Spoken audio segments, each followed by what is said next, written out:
This is Miss Lizzie, and I want to welcome you to the Queen Lizzie podcast.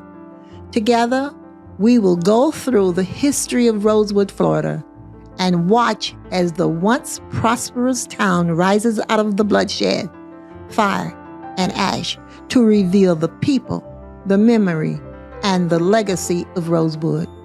Watch every Thursday on Facebook and YouTube, or listen to our story on Apple or Google Podcasts, Spotify, iHeartRadio, or wherever you find your favorite podcasts.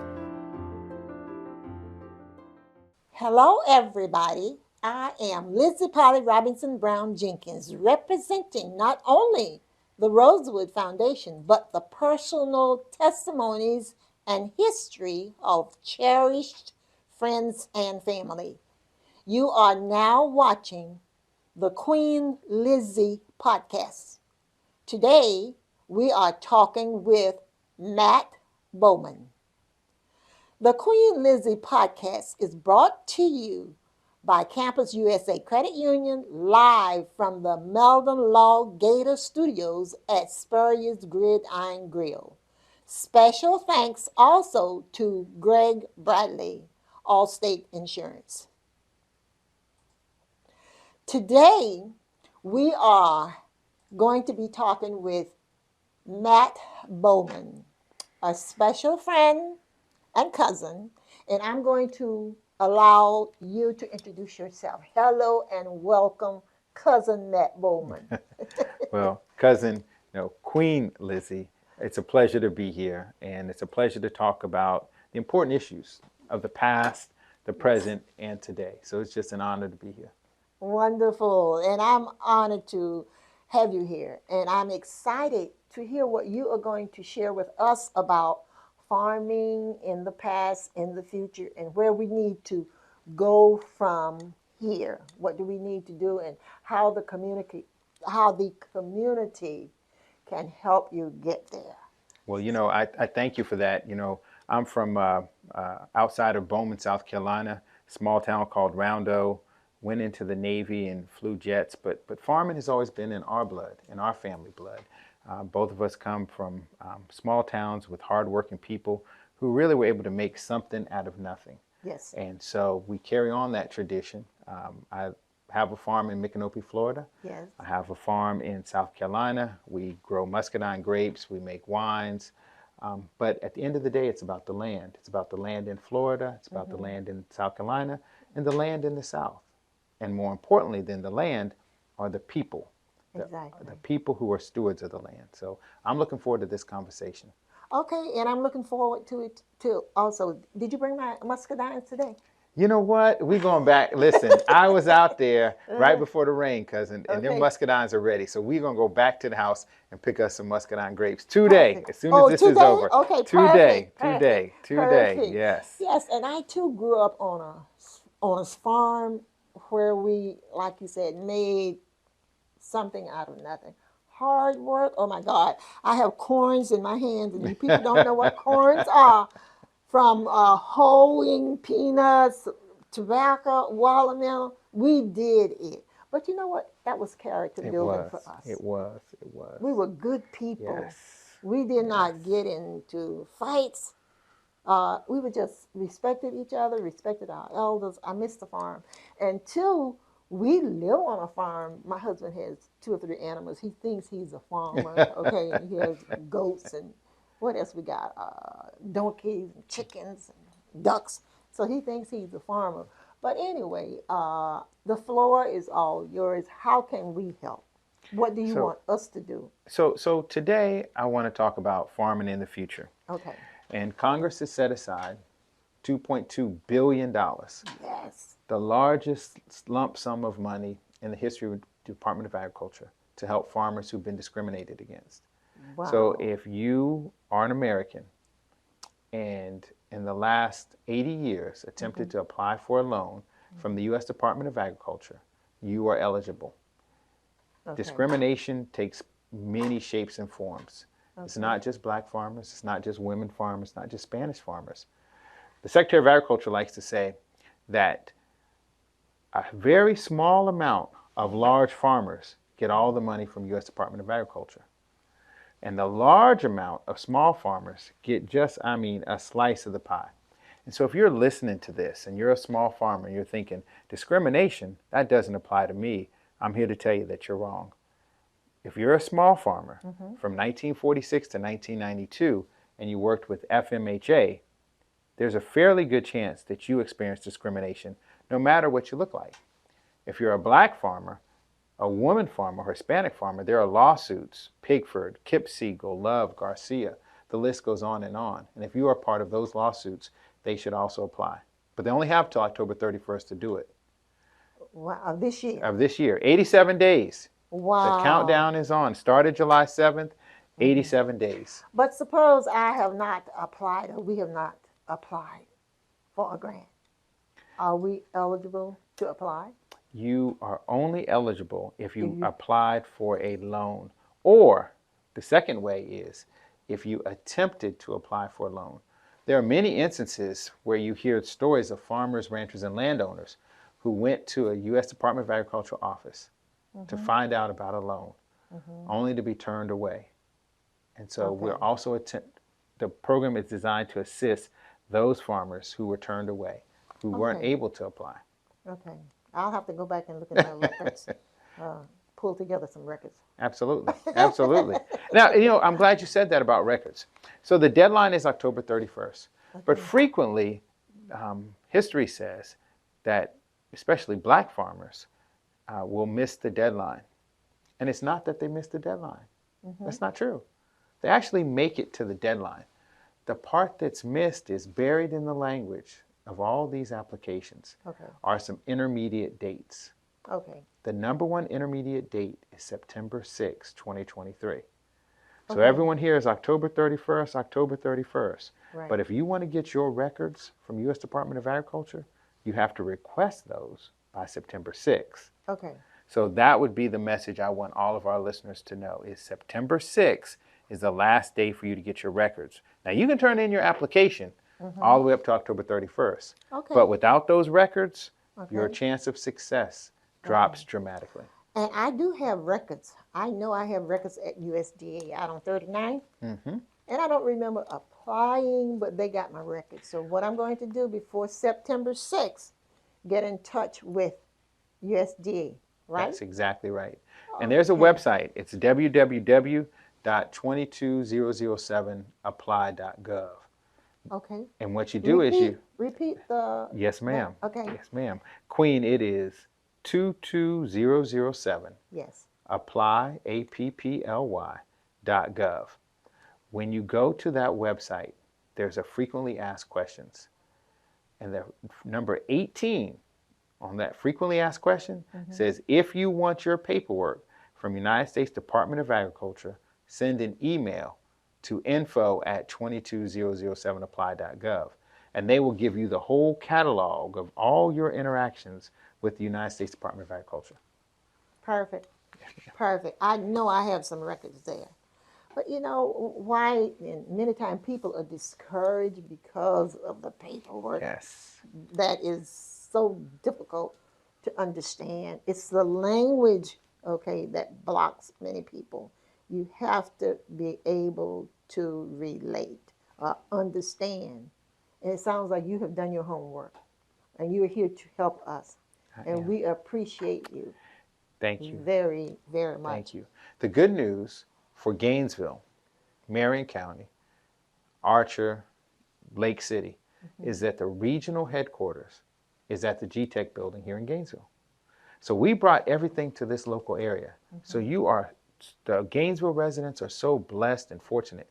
So if you want technical assistance, if you want somebody to do your application for you, go down to 2153 Southeast Hawthorne Road on the second floor in Suite 217. And we have a whole team of people from 8 in the morning to 8 at night, 7 days a week, who will help you do your application. Perfect. Perfect. I need that. I would send John. Okay. He is the farmer, so listen up, John. All right. Excellent. Excellent. Yes, Excellent. indeed. And our land, many years ago, before Rosewood, black people owned lots of property. In fact, I believe maybe a majority. We own lots of property, and it amazes me and embarrasses me how we have just lost our property, not paying the taxes, not having the money, or they increase the taxes, anything to block. And that bothers me. And I know, and the reason I mentioned Rosewood is because my great great grandfather was born in Cedar Key. Well, I found him, I discovered him, located him in Cedar Key in 1848. Age 1, no parents. But I followed him on the census. He went from Cedar Key, and people look at me when I tell them it was a tsunami in Cedar Key in 1897. And for some reason, he left Cedar Key, and when I found him again, he was on the other side of the bridge that says Precinct 9 outside of Cedar Key. It was no longer. Okay, and he bought property over there. When he was living there, he purchased property in 1862, 159 acres. That's And incredible. that's incredible. And he owned that property up until 1896. When he was called in, he and his wife, my great great grandmother Emma, were called in by the power, the people in charge, and you know who they are, and said to him, Henry and his wife, sit down. And they sat down around the table, as I said, with guns on the table pointing at them. And their words, the conversation was, don't you want to sell that property? Yassa. What was he supposed to say with the guns on the table? Exactly. And said to his wife, okay, put your ex here, Emma. I have the copy. Y'all can't see it. But on this document, it has her ex. However, the ex is typewritten. And he signed and she signed.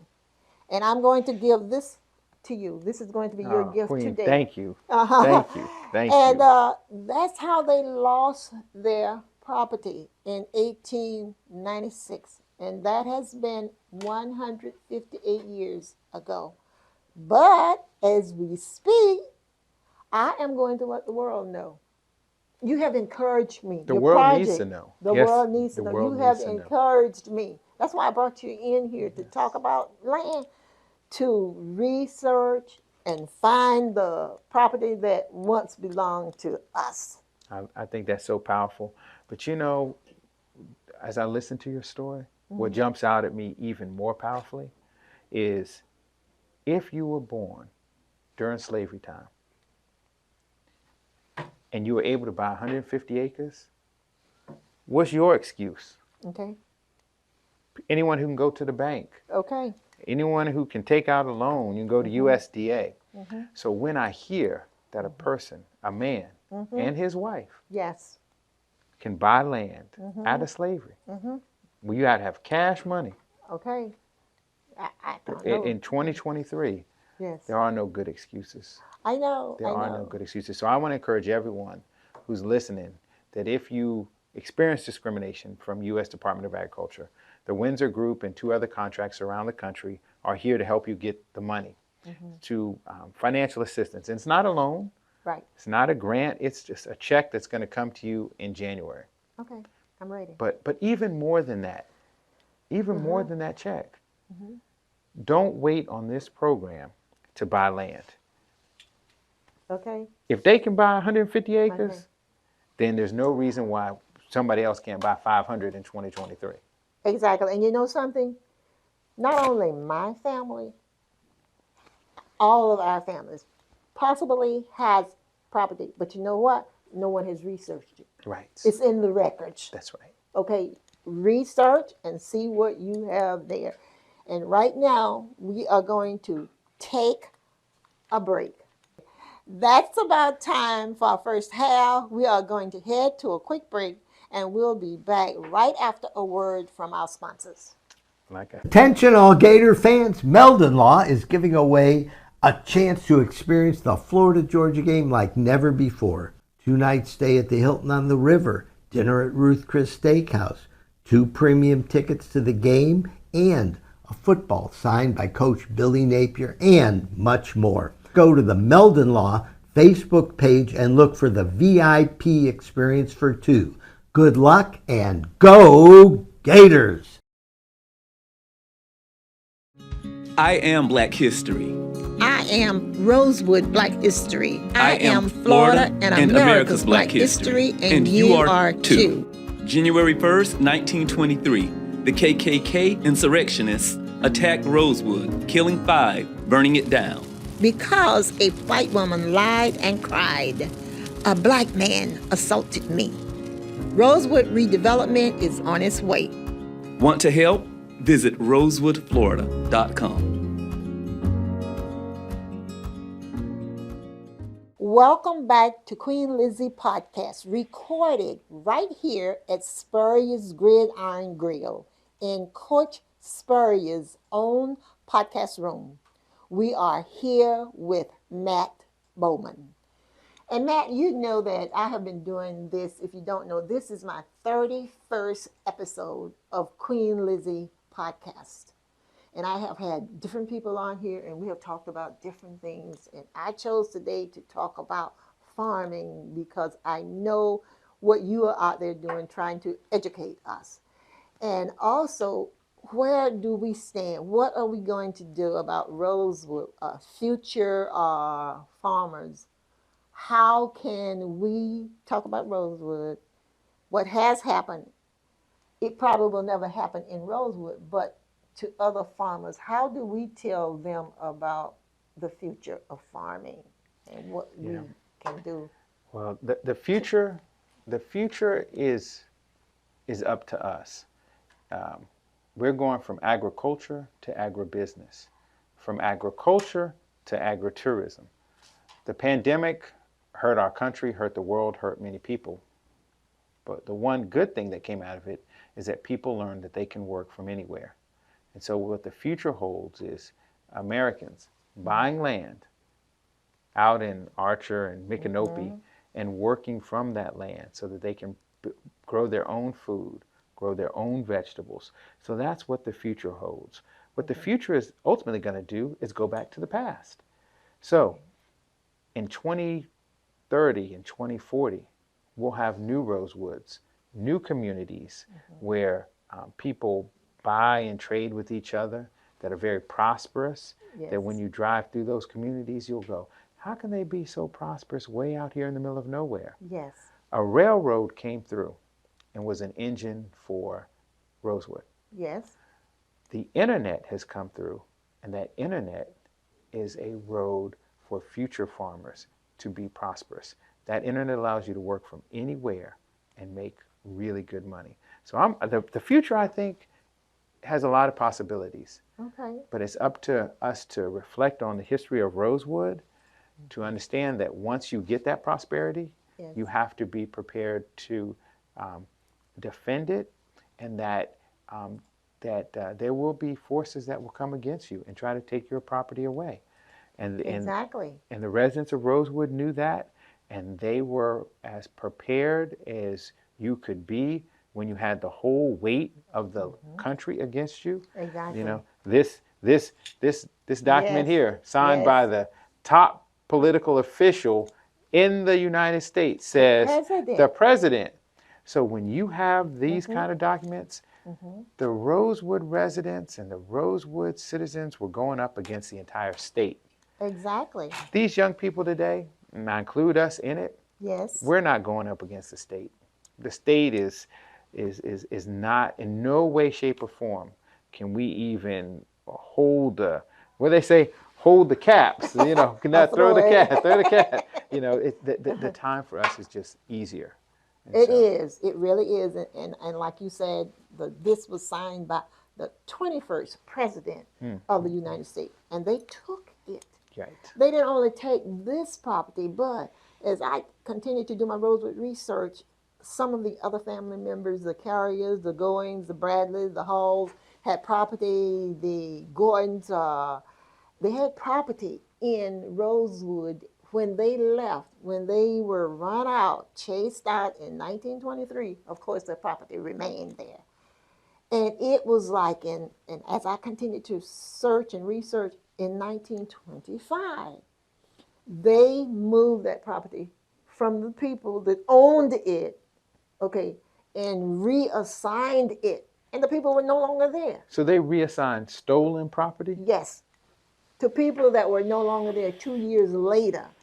And I can't understand that. I have never been able to figure out why would you in 1925 reissue this property that people no longer lived here and were afraid to come back. And this piece of property, the same thing. This property was taken in 1896, but in 1925, did you hear me? In 1925, the property was filed. And it says on here, you're going to enjoy this. I really am. It was filed to some of the powers to be. Mm-hmm. But the 21st president was, what did I say his name was? Chester Arthur. Thank you. Our president. So they were all in this together. Okay. Mm-hmm. And like I say, we just need to do our homework. It's a lot of work. I've done it for 30 years. I did not want to. As I tell people, when my mom gave me this assignment to research Rosewood because her sister was the teacher there and was abused, Mom said, you must keep this history alive. And I said to my mom, I don't want to do it. I don't want to, because I knew it was painful. That's right. That's right. I knew it would be, and it certainly. She said, well, my sister needs healing. You got to do it. If Mama was younger, Mama would do it. And I wanted to say to her, well, Mama, do it. But I took on the challenge, and I am so glad that people like you are able to come in, listen.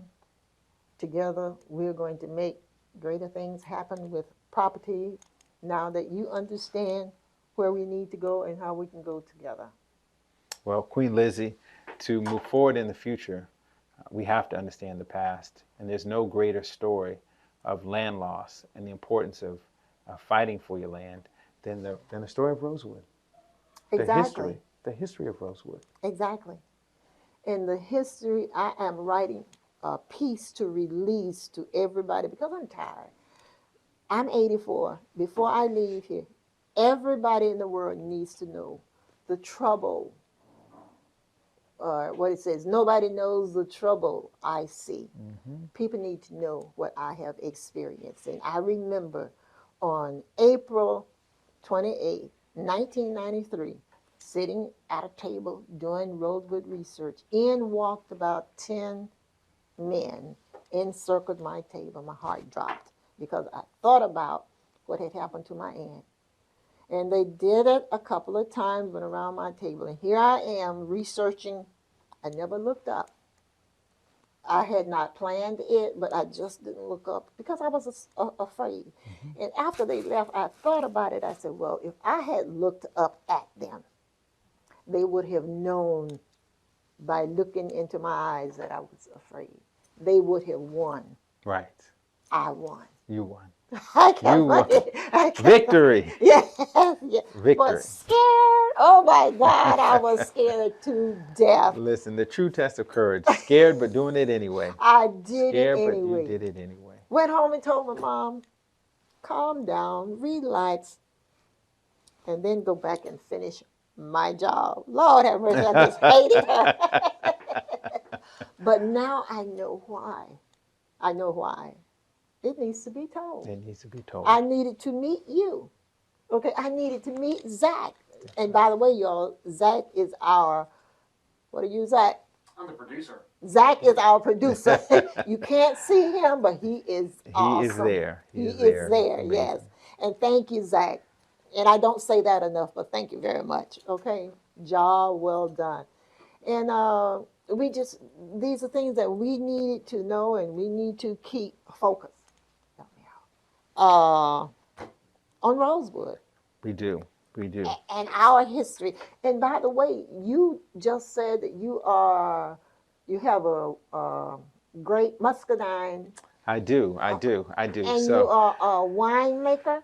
so I'm You have a a winery. winemaker. We have muscadines. We are Okay. growing muscadines in South Carolina. Really? I'm growing them here. We're making wine in South Carolina.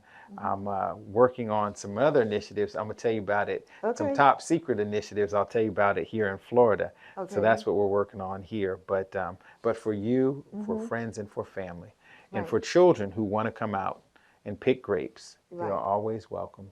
You are always welcome. After we leave here, we'll go pick some Carlos, some Noble, all types of grapes, Really? and we'll celebrate the land. Okay. We'll celebrate Florida history, Okay. and we just have such a gem here in the heart of Florida. And so, And many of you out there within the sound of my voice, you don't know, you have not met Matt Bowman until today. My great grandmother and her husband, Wesley Brown, he married Eliza Bowman. That's why we are related. And they came from Bowman, South Carolina, and Orangeburg, South Carolina, to Micanopy slash. In fact, my grandfather was born. His son from South Carolina was born in Micanopy see, look, slash Rochelle. look, from one swamp to another. All So right. Swamp Nation, Yes. we have Yes. ties that bind, and this is Yes. just this podcast and the work that you're doing. So those of you who are hearing this on the radio or on a podcast, take a moment, research the Rosewood history. When you look at the geography, and that's something that people don't talk about, you get to go from the beach to the springs to the lakes, all inside of an hour and a half. Yes. There's a reason that our ancestors came from South Carolina to Yes. Florida. Exactly. There's a reason that people are coming to Florida every day. And so I would still encourage everyone. This is about land and land loss. Buy you some dirt, buy you some land so you can have a farm. For if not for yourself, for your children, Yes. for your grandchildren. And Dad would say to us, don't sell my property because they are not making any more. And not. They are not making any more. And I'm so busy talking about property and and what we need to be talking about Rosewood. I forgot to tell you about my book. I have a book out there. Oh, tell me about it. Okay, the name of it is Lizzie's Rosewood Race, and it's about my childhood. It has all black pictures because growing up, there was not a book that I was able to pick up and see a black picture. Beautiful little black girls.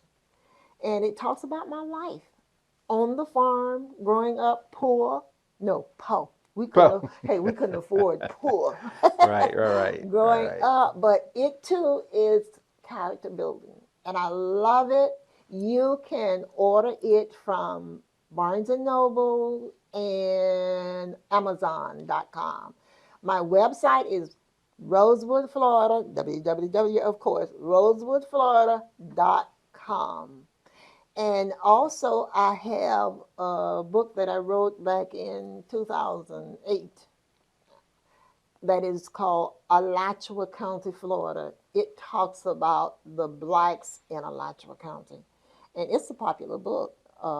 It is sold on at Arcadia Publishing. That too will be on my website. As we speak, it's being upgraded. But go there. Also, there is a button that says donate. I don't have to explain what that means. Everybody knows what it's meant by donate. That's right.